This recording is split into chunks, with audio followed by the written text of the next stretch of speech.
여러분, 만약 여러분 앞에 집채만한 호랑이가 입을 벌리고 있다면 어떻게 하시겠습니까? 여기 죽어가는 호랑이의 입속에 손을 집어넣은 미친 선비가 있습니다. 굶주린 탐관 오리들이 가문을 도륙하고 어머니는 눈이 멀어 쓰러진 절망의 끝자락. 그가 선택한 것은 인간이 아닌 괴물의 손을 잡는 것이었습니다. 관아를 피바다로 만들고 사또의 목숨을 벌벌 떨게 한 조선판 존 윅 호랑이 보훈기. 지금 바로 시작합니다. 조선 숙종 시절 강원도 설악산의 겨울은 인간의 생존을 거부하는 저주받은 계절이었습니다. 몰락한 양반가의 자제 문철은 뼈를 깎는 추위 속에서도 산을 타야만 했습니다.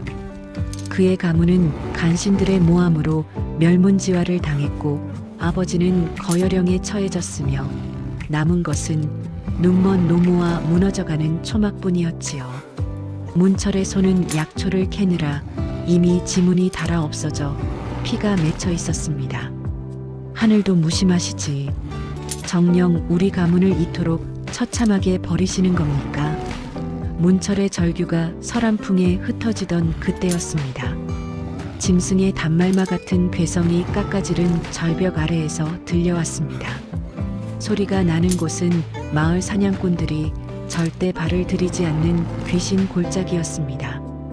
문철이 조심스레 덤불을 헤치자 그곳에는 지옥도보다 더 처참한 광경이 펼쳐져 있었습니다. 성인 남성 3명을 합친 것보다 거대한 호랑이 한 마리가 강철 덫에 걸려 바닥을 긁고 있었습니다.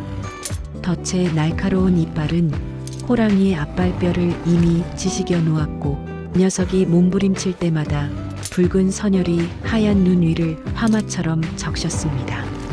놀라운 것은 그 호랑이의 크기와 빛깔이었습니다. 일반적인 황후가 아니라 전설로만 내려오던 은빛 털을 가진 백호의 위용을 갖추고 있었지요. 하지만 지금 그 영물은 죽음의 문턱에서 헐떡이고 있었습니다. 문철은 본능적으로 도망치려 했습니다. 저 괴물이 풀려난다면 나를 한 입에 삼킬 것이다. 그러나 호랑이와 눈이 마주친 순간 문철은 얼어붙었습니다. 맹수의 살기가 아닌 억울하게 죽어간 자신의 아버지와 닮은 절망이 그 눈에 서려 있었기 때문입니다. 문철은 미친 척하고 다가갔습니다. 쇠지렛대를 덫 사이에 끼워 넣고 온 힘을 다해 눌렀습니다. 땀과 피가 섞여 눈 위로 떨어졌고 깡 하는 비명 같은 소리와 함께 덫이 벌어졌습니다. 자유를 얻은 호랑이는 으르렁대며 문철의 목덜미를 노리는 듯 했지만 이내 힘없이 쓰러졌습니다. 문철은 자신의 겉옷을 찢어 녀석의 발을 감쌌습니다. 나도 너처럼 버려진 목숨이다. 그러니 죽지 마라. 제발 살아서 이 모진 세상을 비웃어다오.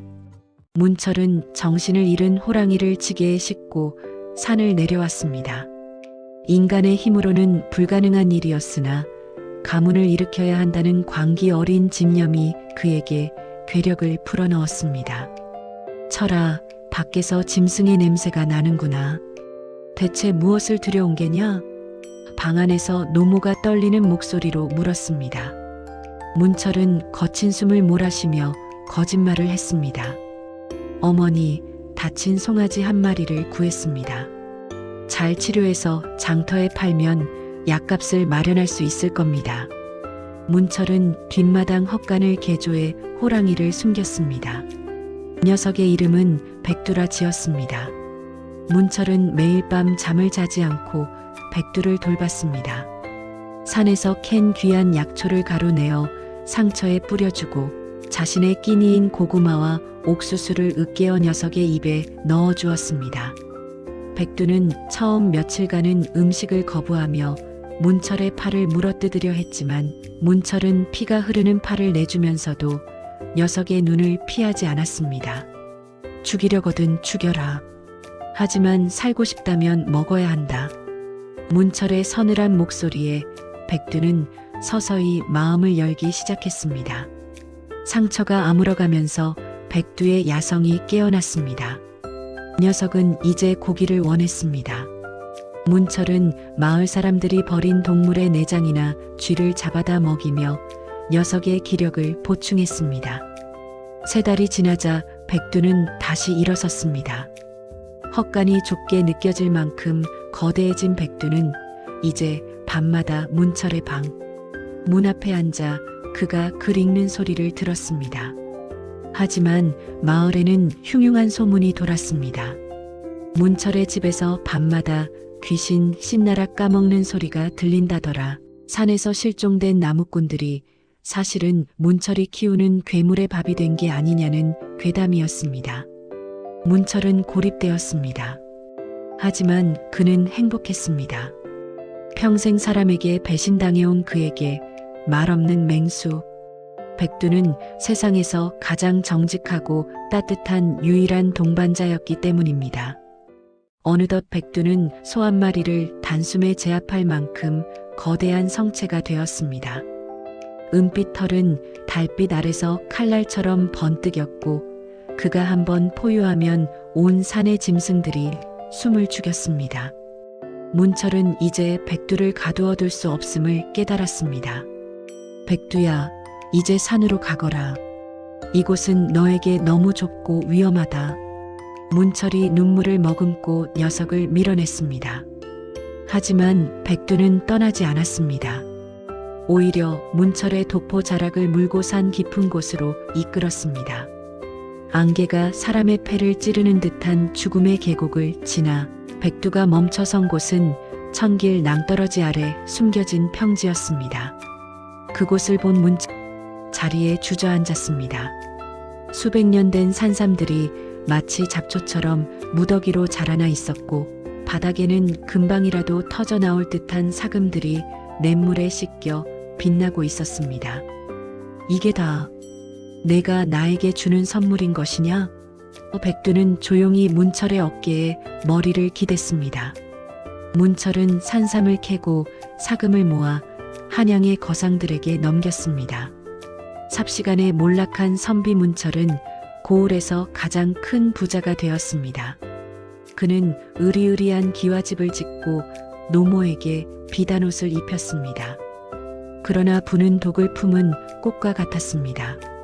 문철의 갑작스러운 성공은 굶주린 하이에나 같은 탐관오리들의 코를 자극했습니다.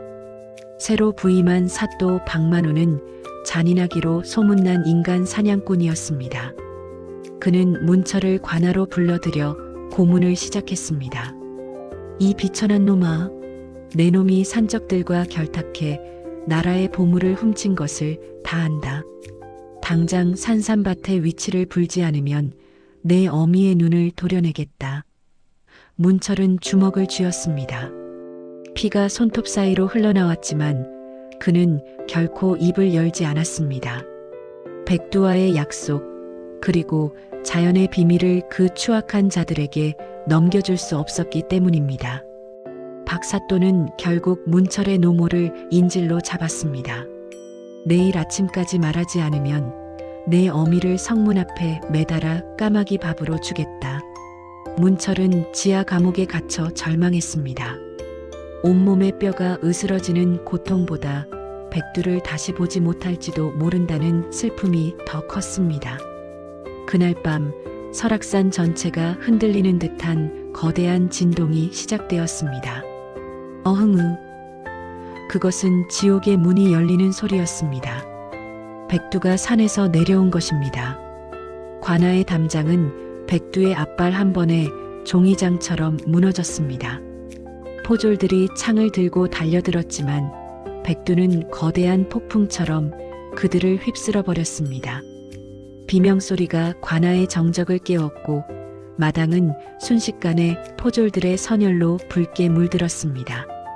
백두는 사람을 죽이지는 않았으나 그들에게 평생 잊지 못할 공포를 선사하며 무기를 박살냈습니다. 백두는 감옥의 쇠창살을 이빨로 물어뜯어 젖혔습니다. 피투성이가 된 문철을 등에 태운 백두의 눈에는 안타까움과 분노가 서려 있었습니다. 백두야, 왔구나.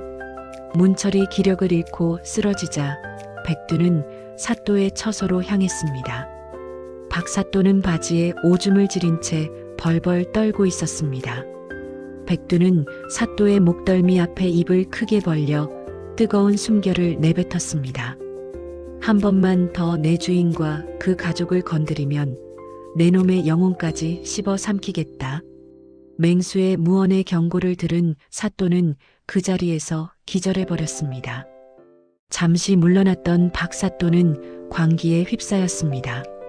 그는 자신의 치욕을 씻기 위해 전국의 화전민과 포수들을 매수했습니다. 산 전체에 기름을 붓고 불을 질러라. 호랑이와 문철, 그 어미까지 모두 잿더미로 만들어버려라. 한여름 무더위 속에 시작된 산불은 걷잡을 수 없이 번졌습니다. 붉은 화마가 설악산을 집어삼켰고 산짐승들은 울부짖으며 죽어갔습니다. 문철은 노모를 등에 업고 백두와 함께 화염에 포위되었습니다. 뜨거운 열기가 폐를 파고들었고 사방에서 나무가 쓰러지는 굉음이 들렸습니다. 백두야, 너라도 도망가. 우리는 이미 늦었다.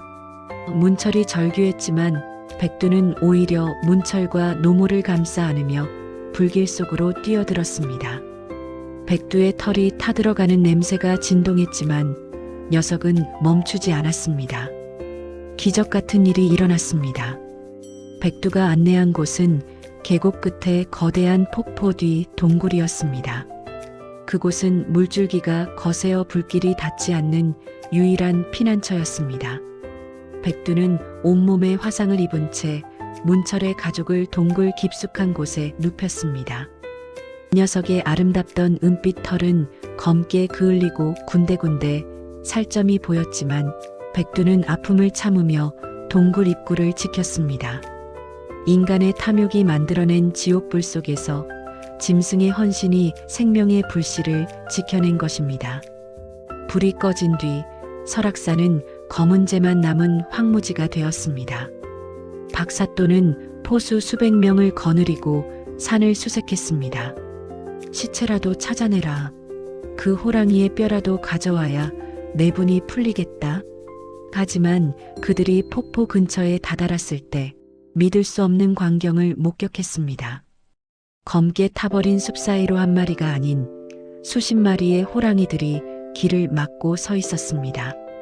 백두의 울음소리를 듣고 설악산뿐만 아니라 금강산, 오대산에서 모여든 8도 호랑이의 군단이었습니다. 그들은 마치 군대처럼 질서 정연하게 서서 사또 일행을 노려보았습니다. 수백 명의 포수들은 겁에 질려 총을 떨어뜨렸습니다. 이건 짐승이 아니다. 산신령들이다. 가장 앞에는 화상을 입어 흉측해진 그러나 그 어느 때보다 위험 있는 백두가 서 있었습니다. 백두가 고개를 치켜들고 길게 포효하자 수십 마리의 호랑이들이 동시에 산이 무너질 듯 울부짖었습니다. 그 소리에 산사태가 일어나 사또의 군사들을 덮쳤습니다. 박사또는 바위 틈에 끼어 평생 다리를 쓰지 못하는 불구자가 되었고 나머지 병사들은 혼비백산하여 도망쳤습니다.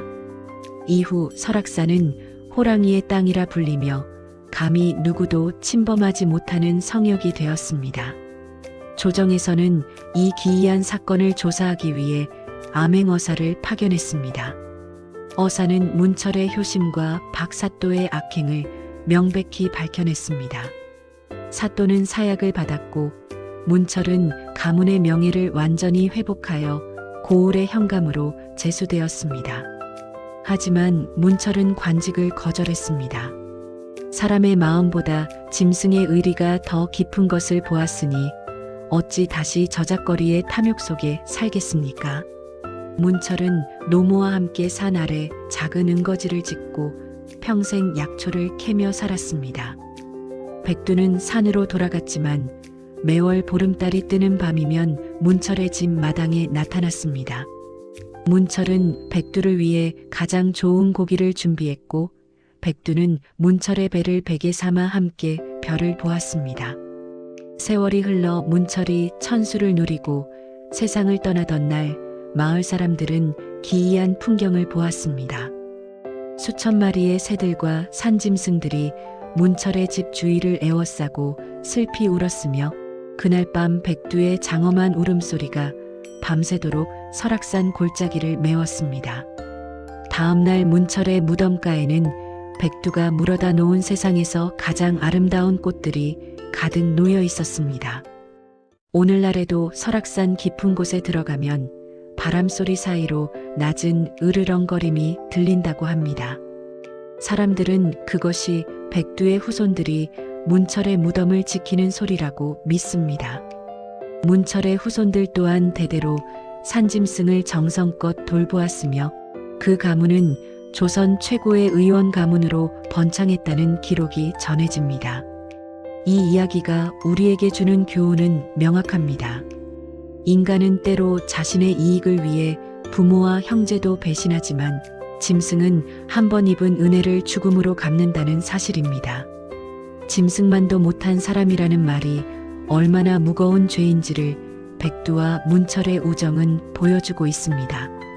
여러분, 지금 여러분의 곁에 있는 소중한 인연을 돌아보십시오. 혹시 눈앞의 작은 이익 때문에 누군가의 진심을 짓밟고 있지는 않습니까? 산신령이 된 백두는 지금도 우리들의 마음속을 들여다보고 있을지 모릅니다.